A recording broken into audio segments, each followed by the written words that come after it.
전도서 제7장 11절에서 14절까지는 지혜에 대한 말씀인데 우리 한번 읽어보겠습니다. 11절에서 14절 전도서 제7장 제가 11절 읽겠습니다. 지혜는 유상같이 아름답고 햇볕을 보는 자에게 유익이 되도다. 지혜의 그늘 아래에 있음은 돈의 그늘 아래에 있음과 같으나 지혜에 관한 지식이 더 유익함은 지혜가 그 지혜에 있는 자를 살리기 때문이니라. 하나님께서 행하시는 일을 보라. 하나님께서 굳게 하신 것을 누가 능히 곧게 하겠느냐. 형통한 날에는 기뻐하고 공고한 날에는 되돌아 보아라.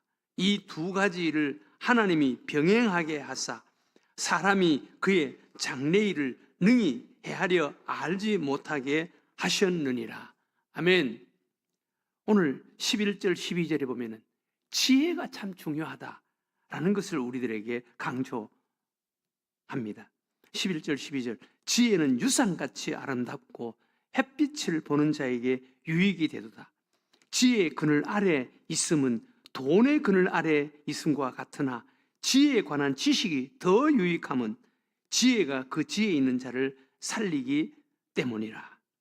지혜는 유산과 같이 아름답고 지혜는 돈의 그늘 아래 있는 것보다 더 유익하다. 그러니까 지혜가 참 중요하다라는 것을 하나님께서 우리들에게 말씀해 주십니다. 사실 우리 인간은 무엇을 하느냐, 어떤 사람이 되느냐, 얼마나 가졌느냐 라는 것보다 어떻게 사느냐가 더 중요합니다. 무엇을 하느냐 보다 어떻게 사느냐가 더 중요합니다. 어떻게 사느냐의 가장 중요한 요소는 사실 지혜입니다. 지혜. 무엇을 하느냐 보다 어떻게 사느냐 중요한데, 그래서 여러분 성경에 하나님께서 그것을 소개합니다. 성경에 다윗은 왕이 되어서 사는 삶보다 다윗이 오히려 사울 왕에게 쫓겨다닐 때 믿음으로 살았던 것을 하나님께서 더 중요하게, 더 귀하게 소개합니다. 사실 다윗이 왕이 되었을 때는 왕의 자리에서 우리아의 아내 밧세바를 성적 범죄를 저지른 그 사건밖에 성경은 소개되지 않습니다.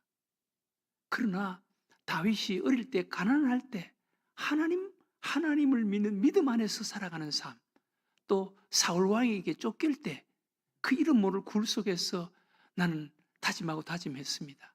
나는 하나님을 찬송하겠습니다. 어떤 상황 속에서도 나 하나님 의지하겠습니다. 하나님 찬송하겠습니다. 라고 고백했던 그 모습, 다윗의 그 생활, 그 삶을 성경은 오히려 더 아름답게, 더 귀하게 소개하는 거예요. 또 구약 성경의 유명한 사람 요셉도 형들에게 따돌림을 받고 노예 생활을 하고 감옥 속에 들어가 있는 그때 그 하나님 안에서 생활하던 그 삶을 오히려 더 아름답고 귀하게 소개합니다. 요셉이 국무총리가 되어 있을 때 그 삶을 그렇게 성경이 소개하지 않습니다. 그렇게 대단하게 여기지 않습니다. 사실 우리도 마찬가지예요. 우리도 무엇이 되어서 살아가느냐라는 것보다 어떻게 사느냐, 우리가 가난할 때든 어려울 때든 어떤 상황 속에서든 어떻게 사느냐, 그것이 정말 중요한 거예요. 그렇게 살기 위해서는 우리는 하나님 안에서, 지혜라는 것은 하나님이거든요. 하나님 안에서, 우리 주님 안에서 살아가는 삶이에요. 주님 안에서 살아가는 삶, 지혜롭게 살아가는 삶이에요. 믿음으로 살아가는 삶이에요. 그래서 성경은 지혜롭게 살아라, 지혜롭게 살아라 라는 것을 얼마나 많이 우리들에게 강조하는지 모릅니다. 구약 성경에 솔로몬을 소개할 때 가장 첫 번째 소개하는 것이 솔로몬이 왕이 되어서 기브온에 가서 1,000번제를 하나님 앞에 1,000번째 하나님 앞에서 살게 해주세요. 하나님 은혜 주세요. 1,000번제를 드리는데 하나님께서 1,000번제를 드린 마지막 날 하나님께서 솔로몬에게 찾아오셔서 솔로몬아, 내가 너의 그 정성을 내가 보았다. 내가 너의 마음을 알았다. 내가 너에게 무엇을 주기를 원하느냐? 무엇을 주기를 원하느냐? 라고 말씀합니다. 사실 무엇을 주기를 원하느냐? 그것은 구약 성경에 솔로몬은 1,000번제를 드린 후에 하나님께서 무엇을 주기를 원하느냐? 그렇게 말씀하시지. 예수 그리스도 이후에 예수님의 공로 속에 살아가는 우리는 기도할 때마다 하나님께서 무엇을 주기를 원하느냐라고 물으시는 줄로 믿으시기 바랍니다. 이것이 신약 성도들의 축복이에요. 솔로몬의 1,000번째의 수고보다 우리 예수님의 십자가의 죽으심의 공로가 더 크고 더 무겁습니다. 더 귀합니다. 그래서 우리는 예수님의 십자가의 공로 안에 그 공로를 의지하고 살아가는 우리는 기도할 때마다 하나님께서 우리들에게 무엇을 주기를 원하느냐라고 물으시는 이런 은혜 속에 살아가는 자들이 된 거예요. 그때 솔로몬이 하나님께 부탁합니다. 하나님, 저에게 지혜를 주세요. 지혜를 주세요.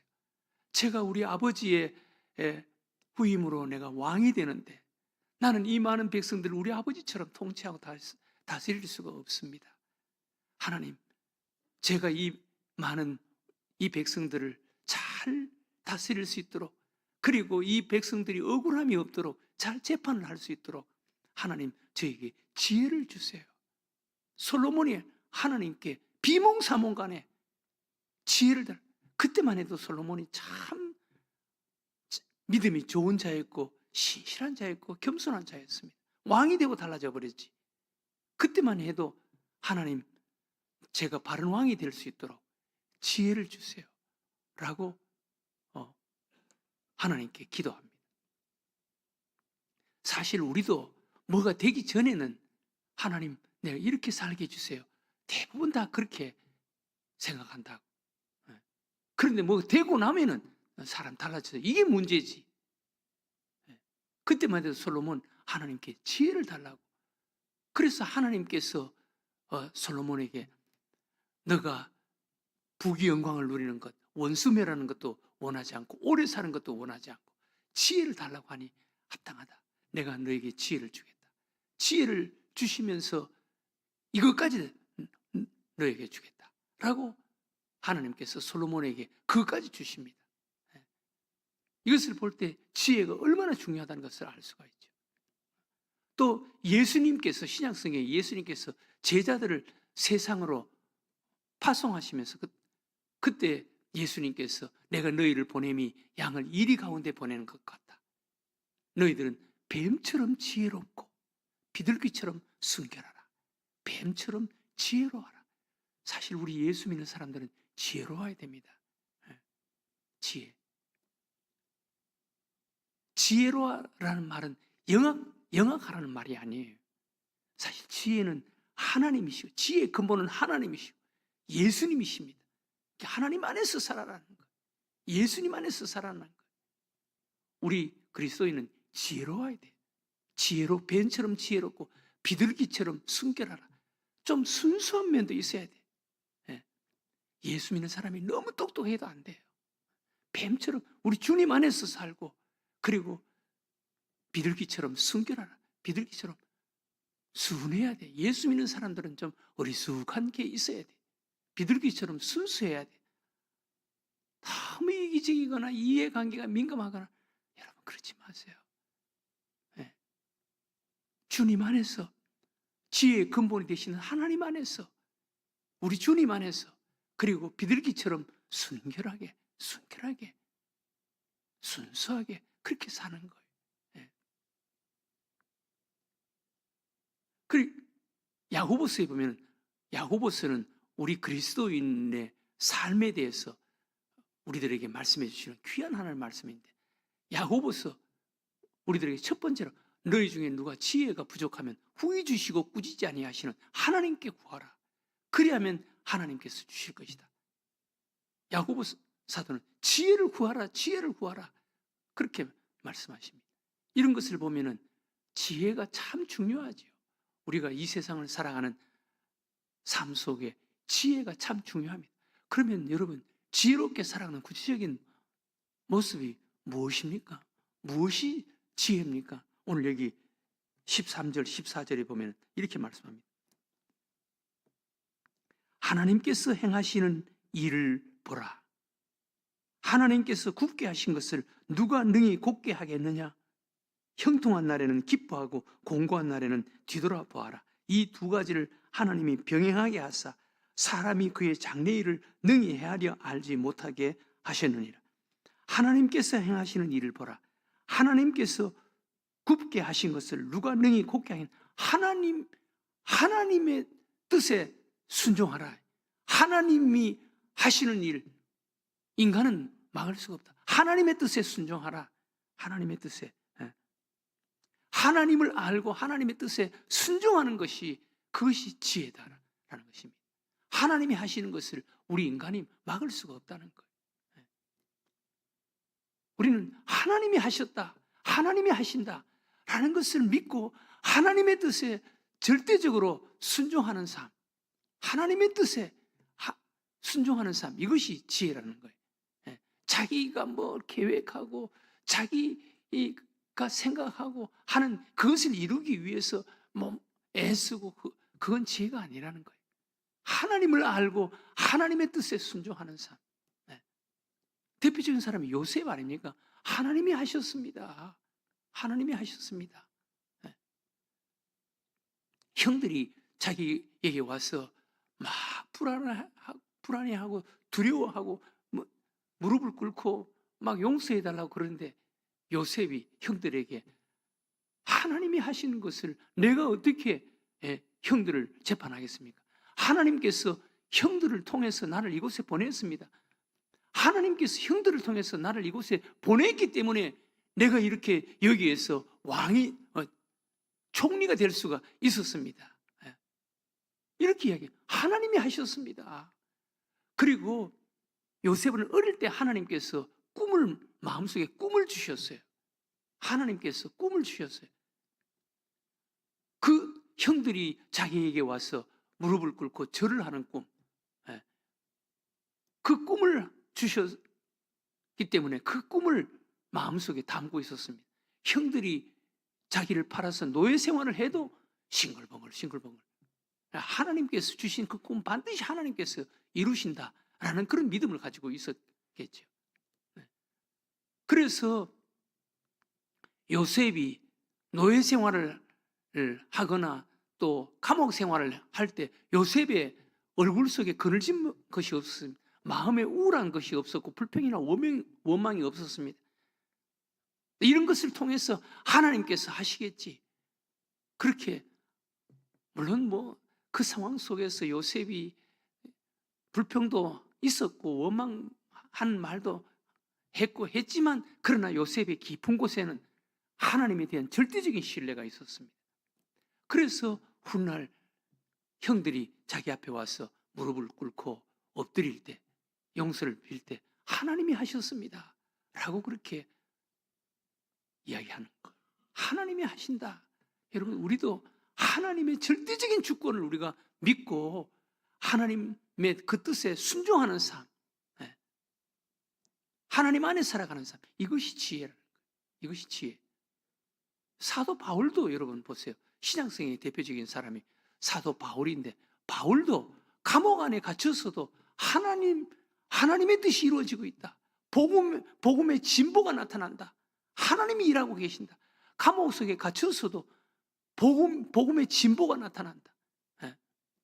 감옥 안에서 나도 복음 전할 수 있는 기회를 하나님께서 주셨고, 내가 감옥 안에서 복음 전한다는 소리를 듣고 밖에 있는 성도가 오히려 더 담대하게 힘을 얻고 복음 전하고, 그래서 내가 감옥에 갇힌 이것 때문에 복음의 진보가 나타난다.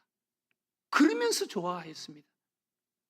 이게 하나님의 뜻, 하나님께서 하신다라는 것을 믿는 믿음이에요. 이게 지혜라는 거예요.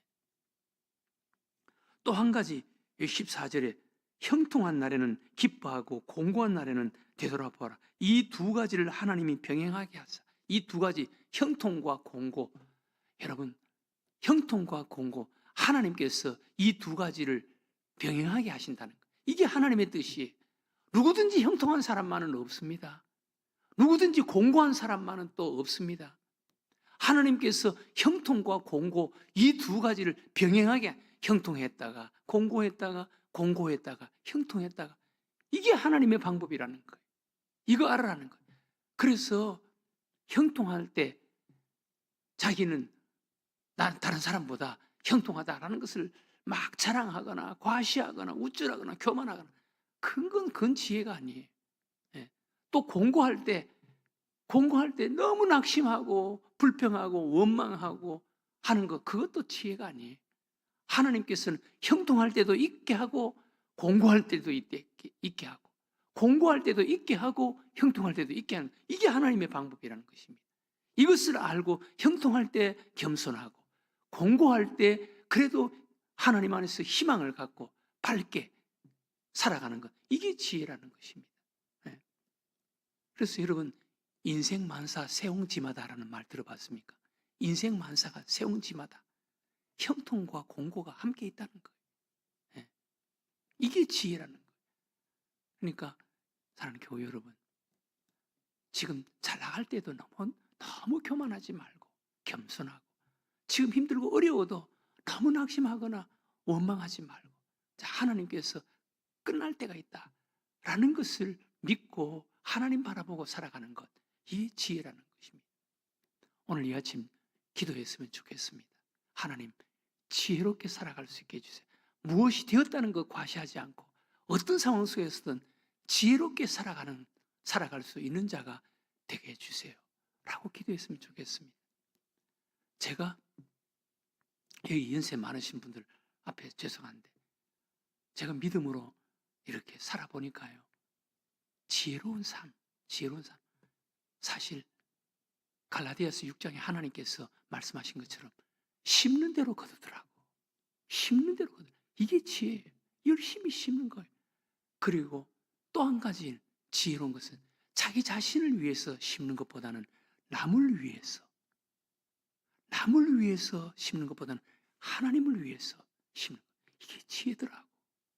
진짜 그렇습니다, 여러분. 자신을 위해서 뭔가를 하려고 하지 마세요. 남을 위해서.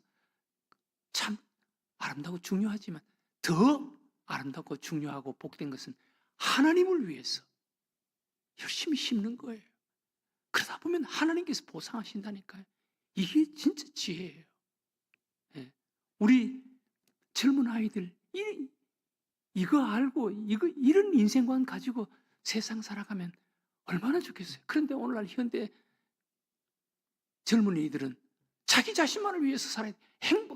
즐겁고 행복하게 사는 것이 축복이다 라고만 생각한다는 거예요. 그게 아닌데, 우리는 우리 젊은 아이들에게 복음 전해서 정말 믿음으로 이런 가치관, 이런 인생관을 가지고 살아가도록 만들어야 돼요. 그래야 행복한 인생이 되는 거예요. 그렇지 않으면 반드시 후회합니다. 나이가